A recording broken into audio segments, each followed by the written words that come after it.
안녕하세요. 9번째 강의 주제는 오토인코더, VA, 제너레이티브 모델링입니다. VA와 VQVA에 대해서 자세히 알아보도록 하겠습니다. VA는 Variational Autoencoder의 약자이고 VQVA는 여기서 변형된 형태로 Vector Quantized Variational Autoencoder입니다. VA는 오토인코더의 한 종류로 입력 데이터를 압축하여 잠재 공간의 낮은 창 공간에서 표현을 학습하는 신경망입니다. VQVA는 레이턴트 공간에서 연속 분포 대신 고정수의 이산적인 코드북을 사용합니다.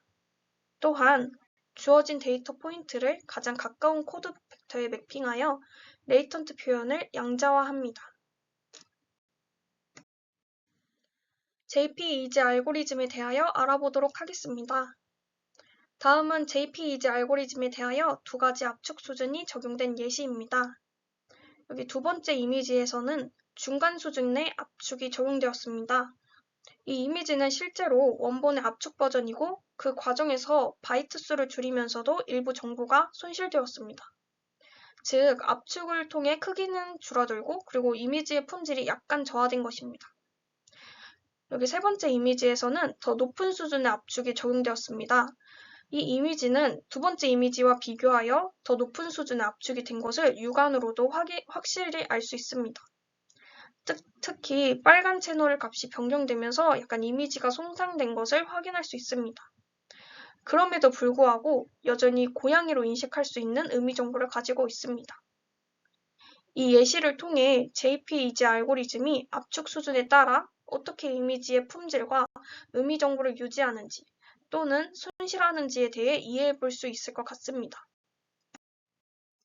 그렇다면 왜 이미지를 압축할까요? 이미지를 압축하는 주요 이유 중 하나는 저장 공간을 절약하기 위함입니다. 고해상도의 이미지는 큰 파일 크기를 가지기 때문에 저장 공간을 많이 차지하게 됩니다. 그래서 이를 압축함으로써 저장 공간을 보다 효율적으로 사용할 수 있습니다. 또한 네트워크를 통해 이미지를 전송할 때에도 압축이 중요합니다. 네트워크 대역폭에는 제한이 있으며 초당 전송할 수 있는 비트수가 정해져 있습니다. 압축을 통해 이미지의 비트수를 줄이면 더 많은 이미지를 합리적인 시간 내에 전송할 수 있게 됩니다. 마지막으로 완벽한 데이터가 필요하지 않기 때문에 약간의 데이터 손실을 감수하여 파일 크기를 더욱 줄일 수 있습니다. 이로 인해 더 작은 크기의 파일로 많은 이미지를 저장하거나 전송할 수 있습니다. JP-EASY 알고리즘은 이미지 내의 근처 픽셀들이 서로 밀접하게 관련되어 있다는 사실을 이용합니다. 일반적으로 한 픽셀의 값은 그 주변의 픽셀들 값들과 매우 유사할 가능성이 높습니다. 사람이 인식하기에 큰 차이를 느끼지 않기 때문에 JP-EASY는 이러한 유사한 픽셀들을 그룹화하거나 차이를 최소화하는 방식으로 데이터를 압축합니다. 또한 JP-EASY는 푸리의 변환 기술을 사용하여 이미지의 주파수 성분을 분석합니다. 이 과정에서 알고리즘은 인간 인식에 있어서 중요하지 않은 고주파 정보 중 일부를 완전히 버릴 수 있습니다. 픽셀 대 픽셀 관계와 같은 고주파 정보는 인식에 크게 영향을 미치지 않기 때문에 이를 제거함으로써 데이터의 양을 줄일 수 있습니다. 이러한 방식으로 JP-EASY 알고리즘은 이미지의 품질을 유지하면서도 파일 크기를 효율적으로 줄일 수 있습니다. 고양이 이미지를 나타낼 때 고양이의 특정 측면을 알게 되면 나머지 부분은 높은 수준에서 추론할 수 있습니다. 우리는 이 과정에서 이러한 특징을 어떻게 학습시킬 수 있는지를 알아야 합니다. 차원 축소 알고리즘 중 하나인 PCA 기법을 예로 들 수 있습니다. 이 기법을 사용하면 같은 방식으로 자른 얼굴 이미지를 여러 장 준비한 후 차원 축소를 통해 이미지의 주요 특징들을 전형적인 방식으로 추출할 수 있습니다. 이렇게 하면 서로 다른 얼굴의 전형적인 측면이 비슷해 보이도록 할 수 있습니다. 예를 들어 여기 11번째 이미지에서 이 사람은 이제 웃는 이빨과 뚜렷한 특징을 갖고 있습니다. 12번째도 웃는 얼굴의 약간 추상적인 모습을 제대로 담고 있는 것을 볼 수 있습니다. 이렇게 다양한 특성들을 결합하면 서로 다른 얼굴들이 큰 클래스처럼 표현될 수 있습니다. 이러한 방법은 얼굴 이미지 데이터를 합리적이고 효율적으로 표현하는 데 도움이 됩니다.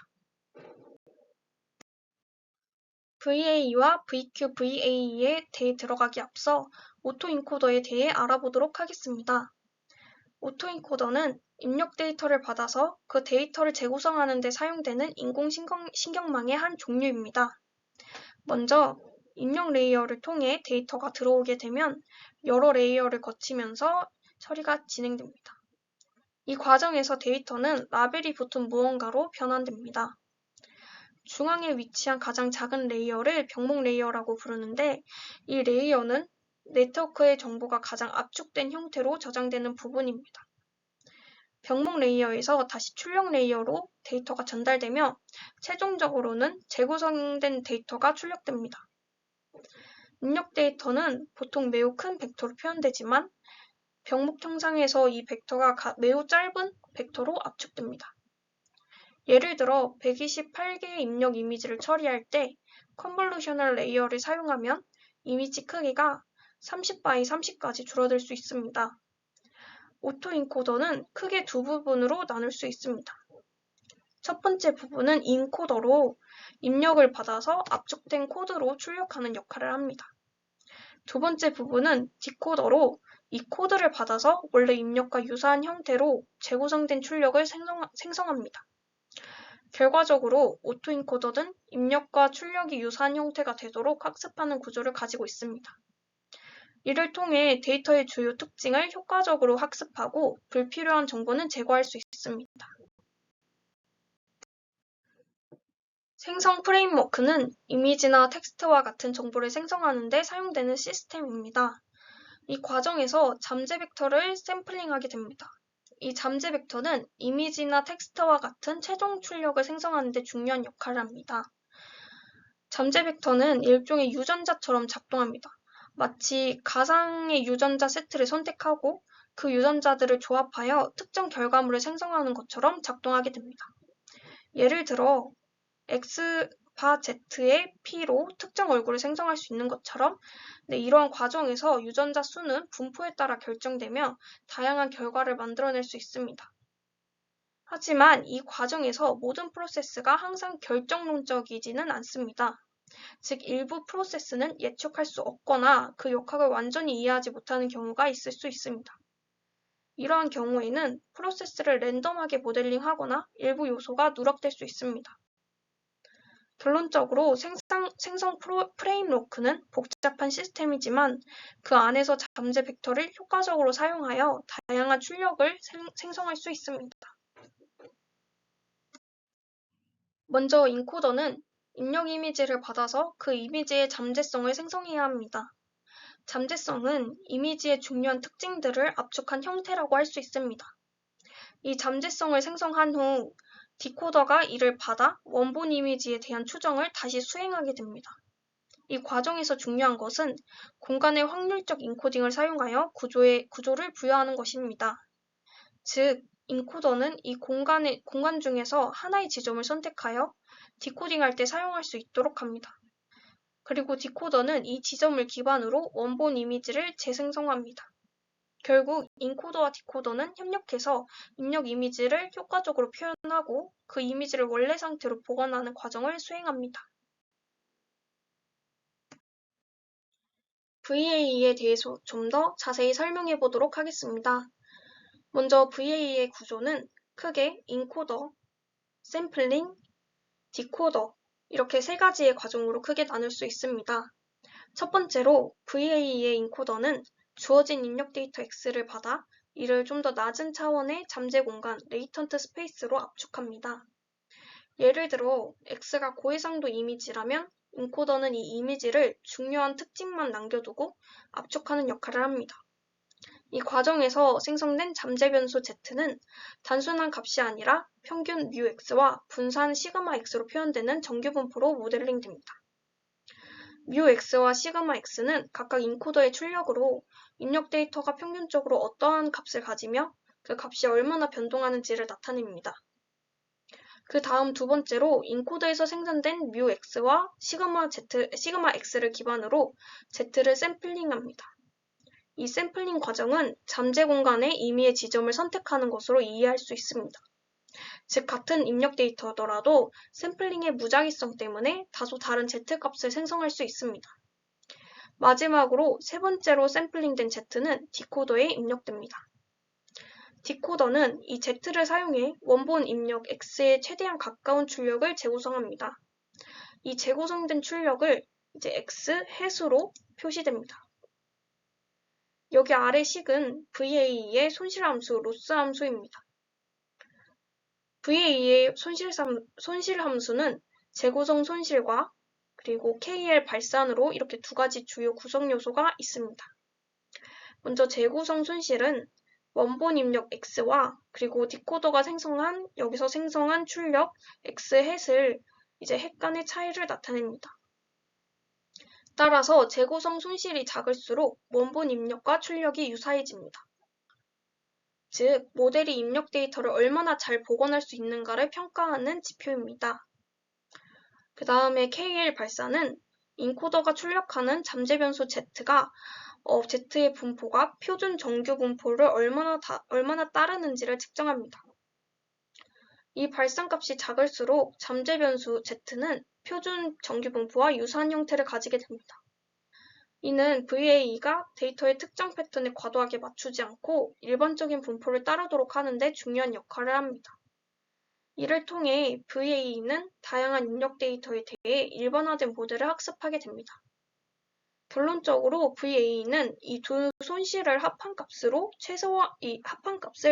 최소화하는 방향으로 학습됩니다. 그 다음으로는 VA를 이용해서 어떻게 이미지를 생성할 수 있는지 살펴보도록 하겠습니다. 앞에서 설명드린 것처럼 input X가 입력되면 중요한 특징들을 기준으로 저차원으로 압축됩니다. 이 과정에서 잠재 변수 Z가 생성되고 이제 정규 분포로 모델링 되게 됩니다. 먼저 새로운 이미지를 생성하기 위해서는 잠재 벡터 Z를 샘플링해야 합니다. 이 Z는 이제 표준 정규 분포에서 샘플링되고 이 분포에서 Z를 의미로 선택한다는 의미입니다. 이 과정은 잠재 공간에서 의미의 지점을 선택하는 것을 의미합니다. 각 Z는 잠재 공간에서 특정한 특징을 표현하며 그 특징을 바탕으로 새로운 데이터를 생성하게 됩니다.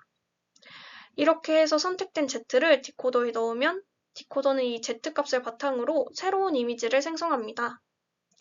디코더는 잠재 공간의 정보를 바탕으로 실제 데이터를 복원하는 역할을 합니다. 그럼 VA를 사용해서 이미지를 생성하게 된다면 어떤 이점이 있을까요? 바로 해석 가능성에서 장점이 있습니다. VA는 잠재 공간에서는 Z값이 유사할수록 생성되는 출력도 유사해집니다. 예를 들어 잠재 공간에서 Z1과 Z2라는 두 지점이 만약에 가깝다면 Z1에서 생성된 이미지와 Z2에서 생성된 이미지는 서로 비슷할 것입니다. 이러한 해석 가능성 덕분에 잠재 공간에서의 움직임, 예를 들어 보관을 통해서 입력 데이터 간의 관계를 시각적으로 이해할 수 있습니다. 이는 두 이미지 간의 부드러운 변화를 표현하거나 중간 형태의 이미지를 생성하는 데 굉장히 유용합니다. 그 다음으로는 NLP라고 불리는 자연어 처리에서 VA를 사용하게 될 때 반드시 고려해야 하는 요소인 이산 잠재 변수의 필요성에 대해서 알아보도록 하겠습니다. 자연어 처리에서는 텍스트 데이터를 처리하기 위해 각 단어를 개별적인 토큰으로 변환합니다. 예를 들어 문장에서든 이제 각 단어는 고유한 번호로 인코딩되어 모델에 입력됩니다. 이때의 각 번호는 이상적인 값으로 지정됩니다. 이러한 개념이 바로 단어의 토큰화입니다. 여기서 이산적이라는 것은 연속적인 값이 아닌 특정한 범위 내에서 딱 떨어지는 개별값으로 존재한다는 것을 의미합니다. 이는 1, 2, 3 같은 개별적인 값으로 표현되는 것입니다. 예를 들어 I love you 라고 했을 때 I를 1, love를 2, U를 3으로 해가지고 이렇게 이산적인 숫자를 붙여가지고 토큰화하는 것입니다. 그럼 여기서 이산 잠재 변수를 왜 꼭 사용해야 할까요?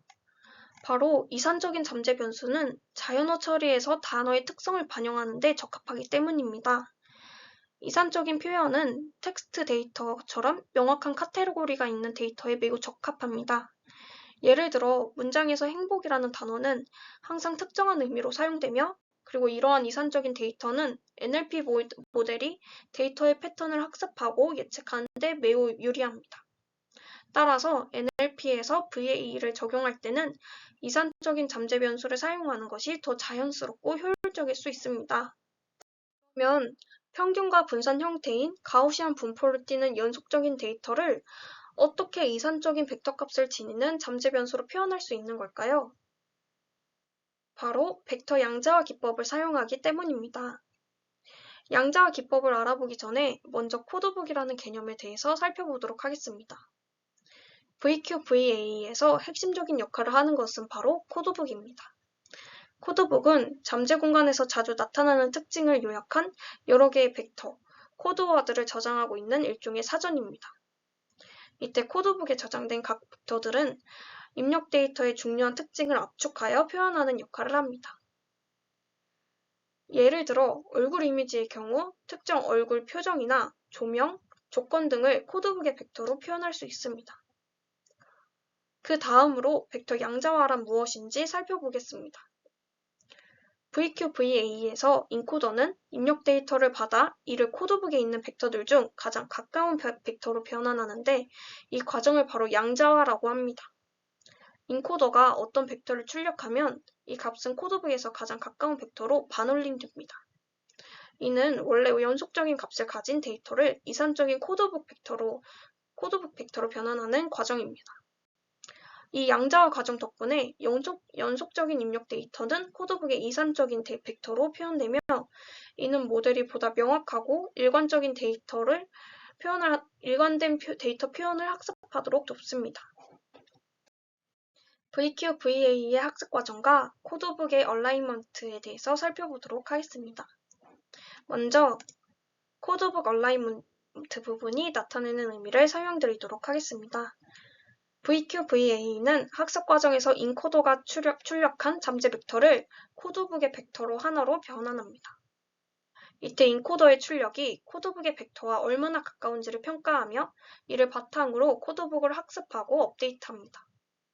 즉, 인코더가 출력하는 잠재 벡터가 코드북 벡터와 얼마나 잘 일치하는지를 측정하고, 이를 통해 모델은 점점 더 적합한 코드북 벡터를 학습하게 됩니다. 이는 VQVA가 데이터를 더 정확하게 표현하고 재구성할 수 있도록 돕습니다. 그 다음으로는 수식에서 보여지는 것과 같이 이 커밋먼트 손실은 인코더가 출력하는 값이 코드북의 벡터와 너무 멀리 떨어지지 않도록 합니다. 이는 인코더의 출력이 항상 코드북 내의 적절한 벡터와 가깝도록 유지시켜 모델이 코드북 벡터를 학습하고 사용하는 방식을 최적화하는 데 기여하게 되겠습니다.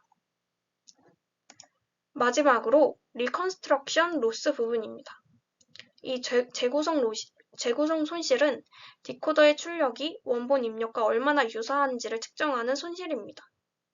이 손실을 최소화하는 것이 VQVA의 주요 학습 목표 중 하나라고 볼 수 있겠습니다. 이 재구성 손실이 작을수록 디코더가 원본 데이터를 잘 복원할 수 있다는 뜻이며, 이는 모델이 입력 데이터의 중요한 정보를 잘 유지하면서 압축하고 있다는 것을 의미합니다. 그럼 이렇게 동작하게 되면 발생할 수 있는 문제점에 대해 살펴보도록 하겠습니다. 첫 번째로 발생할 수 있는 문제점으로는 코드북이 특정 입력 데이터를 하드코딩하게 될 위험이 있습니다. 이때 하드코딩이란 모델이 입력 데이터를 너무 특정한 방식으로만 학습하여 새로운 데이터에 대해서는 일반화가 잘 되지 않는 상황을 말합니다. 이는 모델의 표현 능력을 제한할 수 있습니다. 예를 들어 코드북의 벡터가 특정 얼굴 이미지를 너무 잘 학습하면 다른 얼굴 이미지 처리할 때 마치 과적합된 것처럼 그 벡터가 잘 적용되지 않을 수 있습니다. 두 번째로 발생할 수 있는 문제점은 코드북이 가지고 있는 벡터, 코드워드의 수가 제한되어 있기 때문에 생성할 수 있는 데이터의 다양성이 줄어듭니다. 이는 VQVA가 표현할 수 있는 정보의 범위를 제한하게 됩니다. 결과적으로 코드북이 작으면 다양한 데이터를 표현하기가 어려워지고, 결과적으로 생성하는 데이터의 품질이 저하될 수 있습니다. VQ-VA에서 발생할 수 있는 문제점들은 고질적이거나 해결할 수 없는 문제점들이 아니라 해결할 수 있는 방법이 존재하기 때문에 해결 방법에는 어떠한 것들이 있는지 알아보도록 하겠습니다. 앞에서 코드북의 벡터 수가 제한적이기 때문에 다양한 데이터를 충분히 표현하기 어렵게 된다고 말씀드렸었습니다. 따라서 코드북의 벡터 수를 늘리면 모델이 더 다양한 데이터를 표현할 수 있게 됩니다. 왜냐하면 더 많은 코드워드, 코드북 벡터를 통해서 입력 데이터의 세부적인 특징을 더욱 잘 포착할 수 있기 때문입니다. 이렇게 하면 각 데이터의 포인트가 더 세밀하게 코드북에 매핑되어 모델이 더 풍부한 표현력을 가지게 됩니다. 두 번째 방법으로는 32x32 그리드를 사용하는 것입니다. 입력 데이터를 32x32로 그리드로 나누어서 각 그리드 셀을 개별적으로 양자화합니다. 이는 데이터를 더 작은 블록으로 쪼개서 각각을 개별적으로 처리하는 방법입니다. 예를 들어 128x128 크기의 이미지를 32x32 크기의 작은 그리드로 나누면 각 그리드에 있는 데이터가 개별적으로 코드북의 벡터에 매핑됩니다. 이 과정에서 각각의 그리드 셀은 독립적으로 처리되며 이는 모델이 전체 이미지를 좀 더 세밀하게 재구성할 수 있도록 합니다. 이렇게 코드북의 크기와 그리드의 조합을 통해 VQ-VA는 매우 다양한 데이터 표현이 가능해집니다. 예를 들어 코드북에 512개의 벡터가 있고 32x32 그리드를 사용한다면 가능한 조합의 수는 512의 32x32 승에 달하게 됩니다. 이 숫자는 매우 크기 때문에 VQ-VA는 다양한 데이터를 매우 정교하게 표현할 수 있습니다. 이러한 방식으로 코드북을 확장하고 그리드를 사용한다면 VQ-VA는 기존의 문제점을 해결하면서도 더욱 다양한 데이터를 표현할 수 있는 능력을 갖추게 됩니다. 후반부에서는 VA에서 어떻게 이미지를 추출해내는가에 대해서 살펴보았습니다. 지금부터는 VQ-VA에서는 이산적인 코드북 벡터를 사용하여 어떻게 이미지를 추출해내는가에 대해 살펴보도록 하겠습니다. VA와 매우 유사한 과정으로 이미지를 추출해내는데 VQ-VA는 코드북에서 벡터를 샘플링하고 이를 디코딩하여 새로운 이미지를 생성합니다. 이 과정은 일반적인 VA와 달리 이산적인 코드북 벡터를 사용하여 이루어지며 이를 통해 다양한 현실적인 이미지를 생성할 수 있습니다. 여기까지 VA와 VQ-VA에 대한 설명이었습니다. 다음 강의에서는 제너레이티브 모델에 대해서 설명하도록 하겠습니다. 감사합니다.